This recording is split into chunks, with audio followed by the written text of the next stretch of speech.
자, 저희가 맨유와 카세미로 이야기를 계속 하고 있는데 일단 덕현이가 뭐 복귀 영상은 아마 올라갔을 거고 맞아요. 네.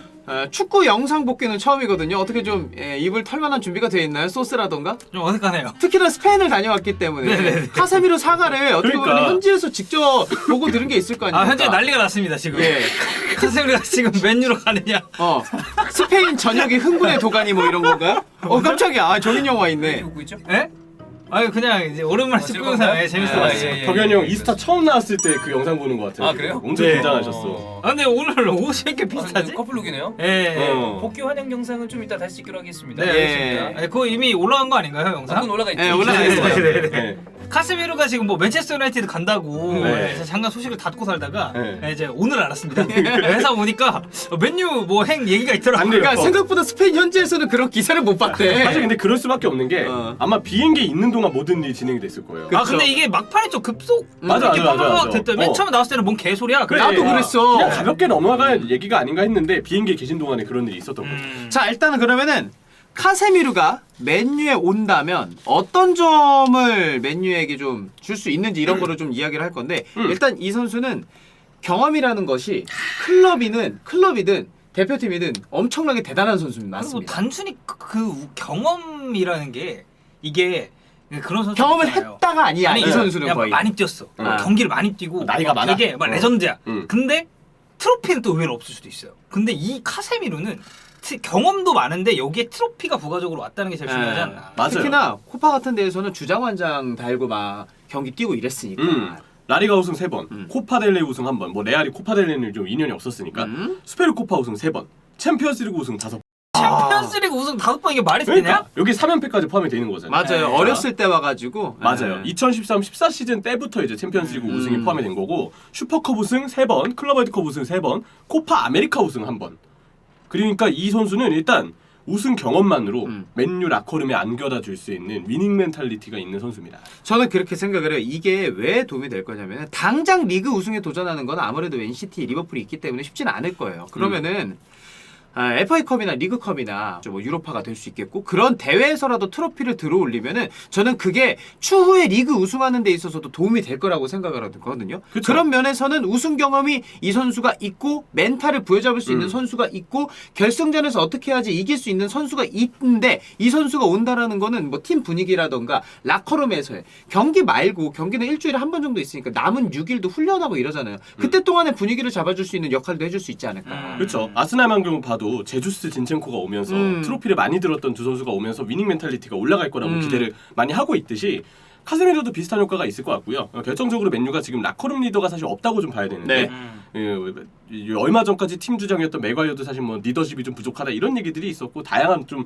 리더의 부재에 대한 이야기들이 많이 나왔었잖아요. 근데 카세미로는 충분히 라커룸의 리더 역할이 되어줄 수 있죠. 또 퍼거슨 감독 시절 때부터 이어졌던 선수가 지금 비전력자원 필 존스랑 원래도 좀 조용한 성격이라고 하는 데헤아 그리고 좀 소동이 있는 좀 호날두 이런 선수들만 있기 때문에 아무래도 라커룸 리더 역할은 카세미로가 훌륭하게 해주지 않을까 그런 부분을 우리가 좀 기대해 볼 수가 있겠죠. 네.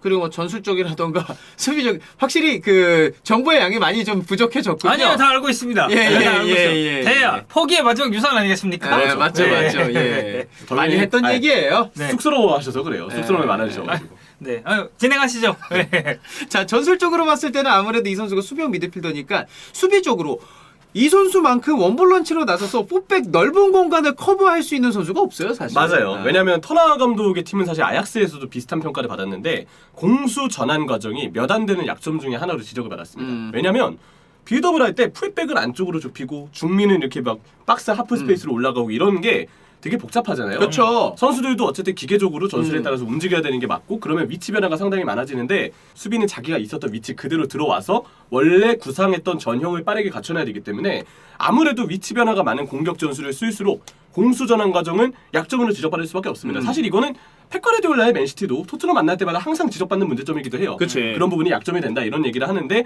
터나 감독도 마찬가지고 근데 아약스에서는 그간에 있었던 이런 전환 과정의 문제를 아주 체계적인 전방 압박으로 막아올 수 있었죠. 그래서 터나 감독의 아약스는 항상 라인이 높았고 아주 강한 전방 압박으로 상대가 아약스의 수비가 미처 다 돌아오기 전에 역습을 펼치지 못하도록 방해하는 동작을 사전에 잘 깔아줬습니다. 근데 맨유에서는 이 체계적인 압박을 걸어줄 조직력과 선수 구성이 아직 아약스만큼 다 되어 있지 않아요. 그렇죠. 네, 그러다 보니까 터나 감독이 결국 아약스에서보다는 이 전술에서 발생되는 공수전환의 약점이 조금 더 공수전환 과정에서 역습에 취약하다는 단점이 도드라질 수 있다고 생각을 하거든요. 여기에 제가 하나만 더 얹고 싶은 건 아약스는 LADBG에서 탑독입니다.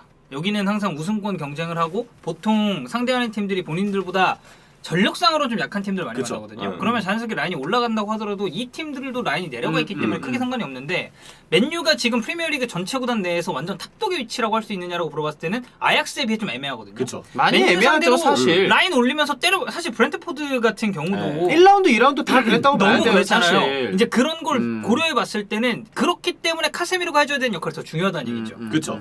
그래서 카세미르는 그 과정에서의 문제점을 최소화할 수 있는 선수다. 만약에 팀의 전형이 미처 수비 쪽으로 다 들어오지 않은 상황이어도 우리가 봤잖아요. 레알 마드리드에서 예전에 라모스 이런 선수들, 마르셀로 이런 선수들 쭉 올라갔을 때 그 광활한 범위를 맞아. 카세미르가 그냥 아무렇지 않게 혼자서 커버하면서 네. 레알의 팀적인 수비 숫자가 다 갖춰지지 않은 상황에서도 결국 카세미르가 상황을 종결시키는 경우들을 많이 봤죠. 맨유에서도 비슷하게 팀의 전형이 모두 돌아오지 못했을 때 카세미르가 상황을 미리 종결시키거나 상대를 지연시킬 수 있다는 점에서 우리가 그 효과를 분명히 좀 보여줄 수 있을, 기대할 수 있을 거라고 생각을 하고요.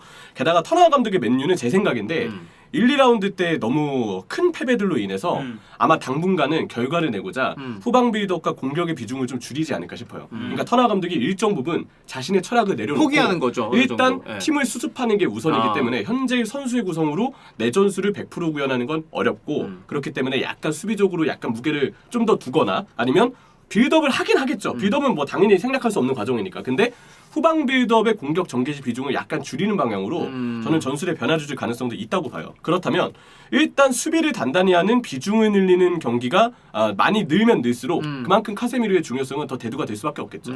제가 생각했을 때는 지금 어쨌든 맨유가 1, 2라운드에서 굉장히 좀 실망스러운 모습을 많이 보여줬잖아요. 근데 이런 걸 놓고 보면 그러니까 그거예요. 크라벤베르 같은 경우는 되게 많이 올라갑니다. 이 선수가 중앙 미드필더긴 하지만 근데 카세미르도 보면 이 선수가 그렇다고 마냥 후방에만 있냐 그건 아니에요. 레알 경기 보면 위로도 많이 올라갑니다. 이거는 저는 터나가 되게 포지셔닝을 잘 잡아줘야 된다고 생각해요. 내가 지금 이러한 전술을 구상하고 싶으니 너가 지금 팀 내에서 맡아줘야 되는 역할은 이런 부분이고 3선에서 너가 전체적인 커팅 그리고 후방에서의 그런 포백 보호라든지 이런 빌드업적인 과정에서 영향을 좀 많이 끼쳐줘야 된다라고 좀 얘기하지 않을까. 이건 물론 이제 제 뇌피셜입니다. 네, 어쨌든 카세미르는 분명 그간의 경험을 봤을 때 그런 지시를 받고 좀 더 힘을 쓸 수 있는, 힘을 내어줄 수 있는 자원이라고도 생각이 들고요.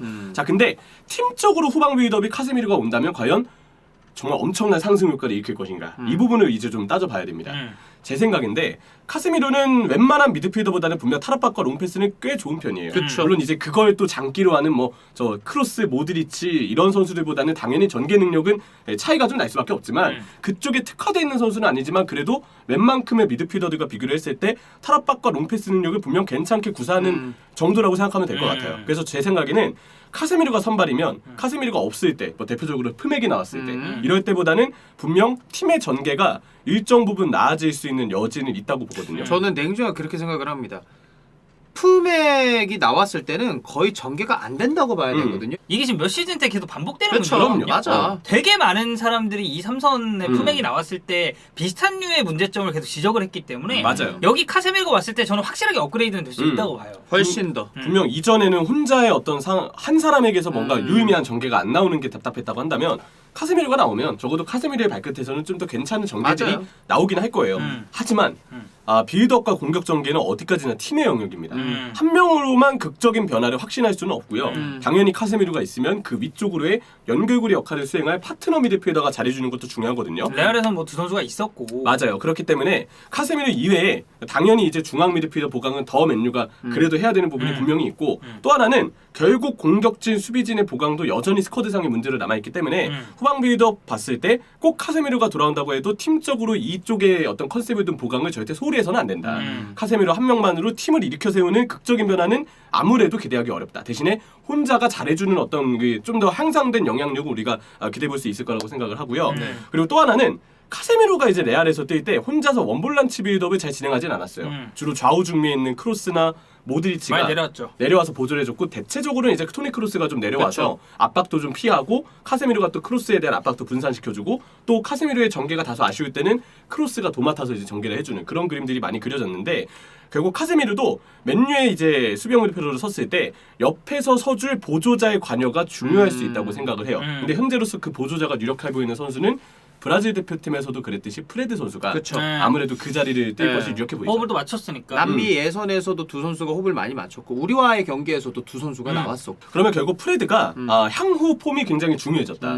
결국 카세미로 혼자만으로는 팀의 빌드업을 모두 다 엄청나게 그치. 바꿔버리기는 힘들 거기 때문에 보조자까지 갖춰졌을 때 비로소 알맞은 그림이 나올 거거든요. 그 보조자 역할을 브라질 대표팀에서처럼 프레드가 맨유에서도 해주느냐. 이게 이제 맨유 어떻게 보면 프레드의 맨유 커리어에도 큰 분기점이 되지 않을까. 그렇게도 생각이 듭니다. 지금 카스미르가 맨유와 굉장히 밀접하게 강력하게 연관이 돼 있기 때문에 링크가 돼 있기 때문에 실제로 이 선수가 와서 어떤 플레이를 하는지 보여주면 그거에 대해서 한번 저희가 또 얘기를 네. 해보죠. 예.